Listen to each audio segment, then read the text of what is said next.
Hey, what's going on, y'all? Welcome back to another Fitness Friday episode of Straight Talk Uncut. And today I just want to talk about what I do on my day off. So, on my days off, I usually do a longer fast than an intermittent fast. I almost go 24 hours on my fast. Also, I try to assess, my body, how I'm feeling. Is the soreness just from the workout, or is there something else going on? And I can tell you, I'm having both. I'm having both, like muscle soreness and some other stuff that's not muscle soreness. That's something else. You did something wrong in your workout. So that's what I do on my days off. I sort of reassess, like, how's this workout going for me? Am I liking it? Am I doing enough reps?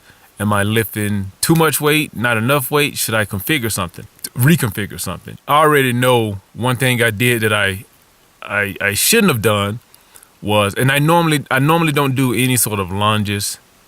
If I do a lunge, it's going to be a reverse lunge, but typically I don't do lunges. I usually do step ups, or I throw in another exercise. Actually, let me go show you what I'm talking about. Okay, so you guys see here how my workout called for these squats, these forward lunges, and these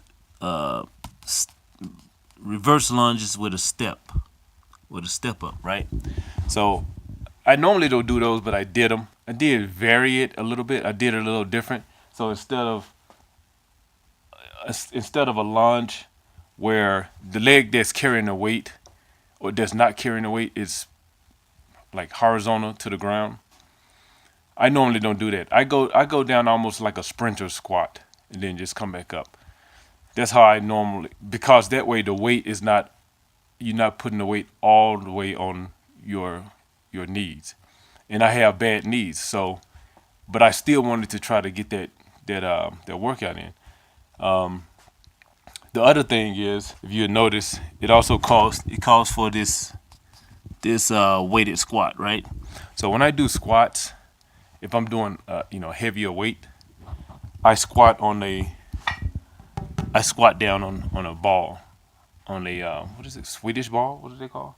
I squat down. I go to a squat on one of those balls and come back up. That way, and that actually has been working for me. You can also do it on the bench. Also, like you can just do it on the bench, squat down to a bench or a chair or something.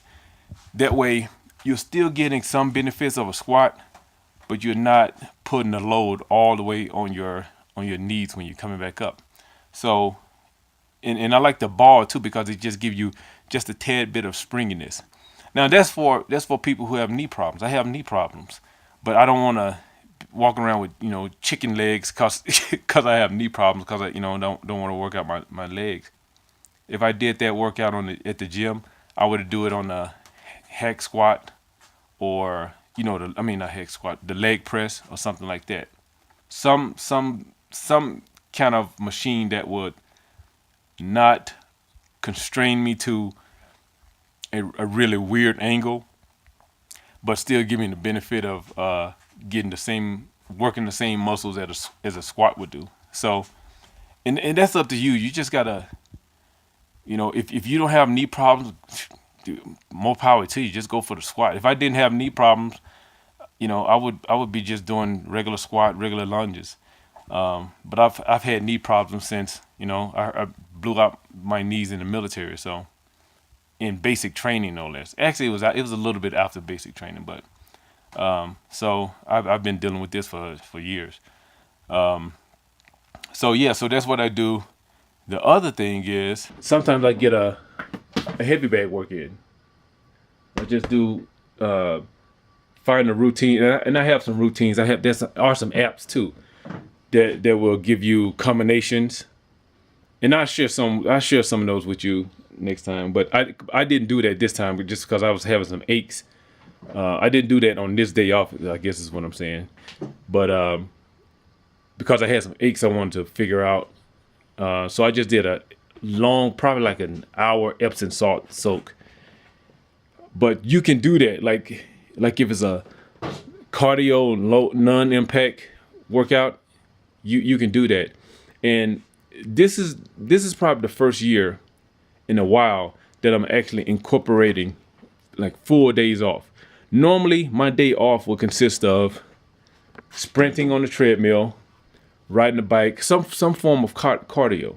Like I said, the heavy bag, pull-ups, something low impact. That would be considered my day off.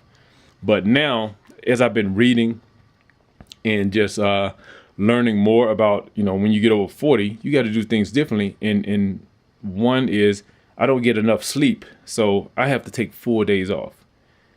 I don't get anywhere close to 8 hours. On a good day, a good night, I get 5.5 hours of sleep. A really good night, I get 6. But the average, most nights, probably 5 nights out of 7, I get 4.5, 5 hours of sleep. That's it. That's on average. So I'm not. But the thing about it is that works for me. Like as far as can I function throughout the day, but that's not to say my body don't need more to recover. So this is the first year, or the first time I'm taking a routine into consideration to where I'm going to add in off days.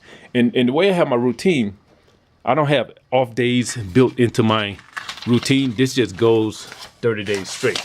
This the one I showed you last Friday, I think, or one of the Fridays I showed you the Derby routine. It doesn't incorporate days off. It's just built for like a 30-day type thing. But and I've done it that way before. I've done those 30-day. I've done the 300 rep 30-day challenges. I've done all these challenges, and once I get through this routine, I may do some of those. I just wanted to get back into using some form of weights, not doing like the high intensity trainings. I just wanted to get back into feeling lifting weight again, because it was so long that I went without using weights. I wanted to, start out 2019 with getting back into using weights. And it was based on something I read about. You can lift heavy, you can lift weights.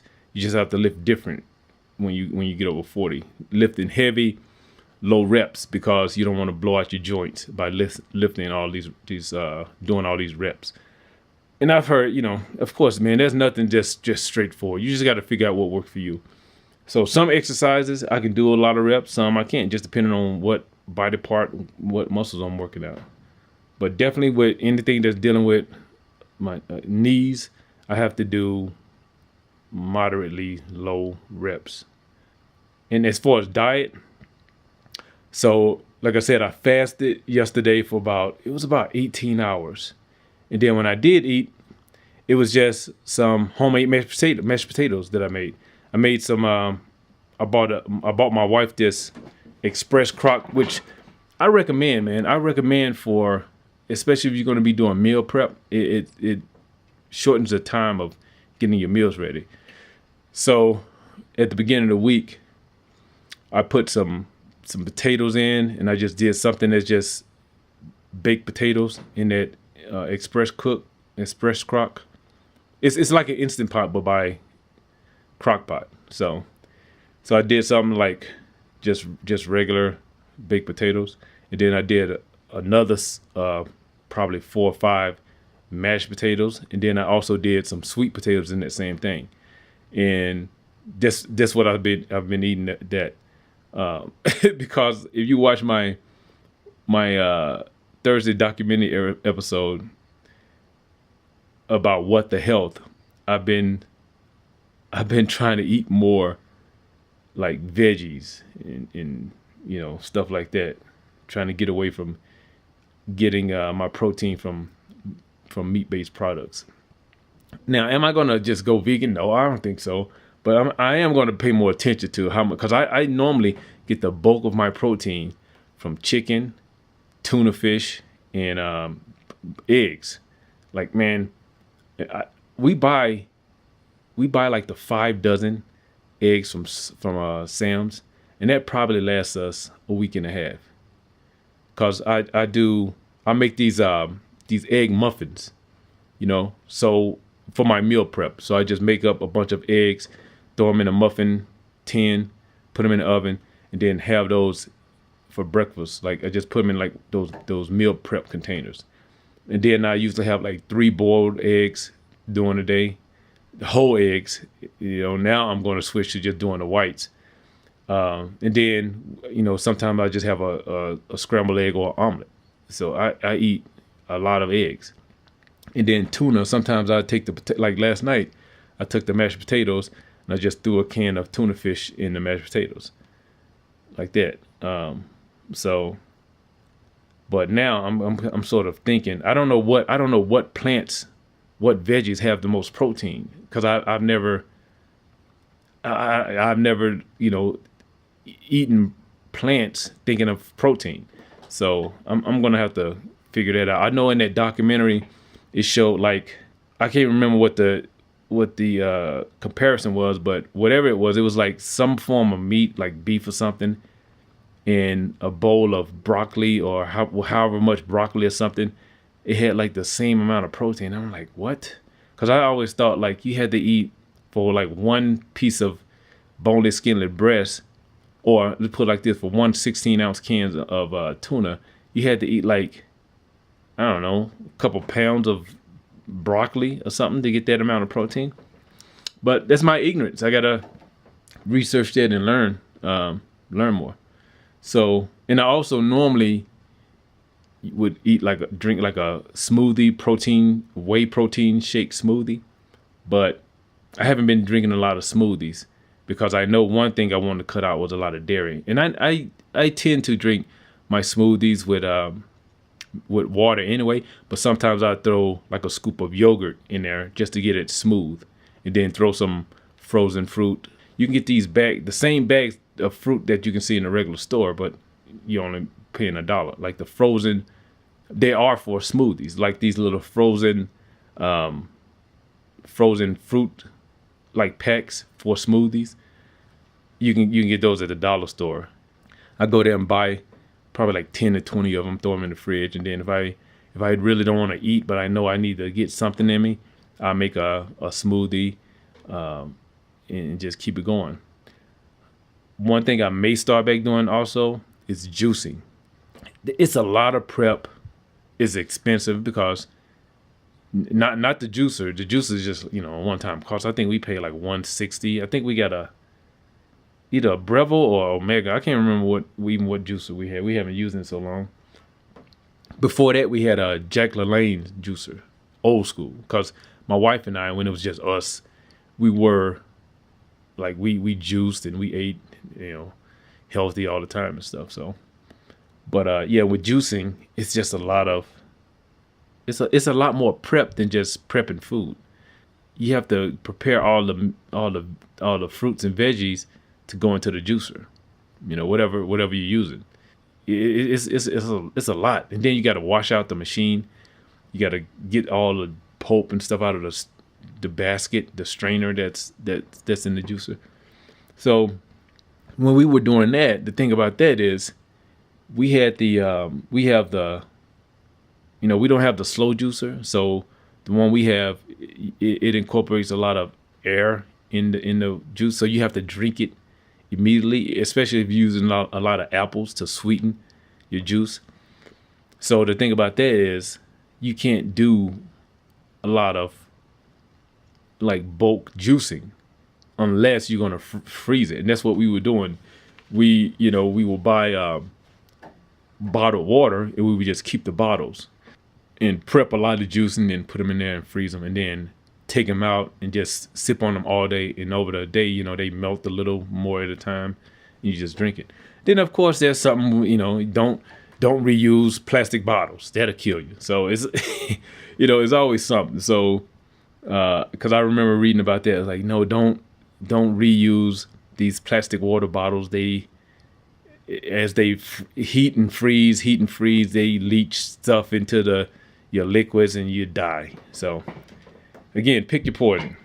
Stay tuned for tomorrow, Saturday's randomness, Saturday randomness, and Sunday randomness. I was thinking about calling Saturday debauchery, like going through some news articles or something like that of some strange stuff or some stuff that just came on my radar. So like, share, subscribe, comment, goodfathershirts.com. Tell us at straighttalkuncut.com where you can send questions, comments. But until then, like I always say, I don't know a lot. What I do know, I talk straight about. This has been Straight Talk Uncut. Thank you guys for listening. Talk to you next episode.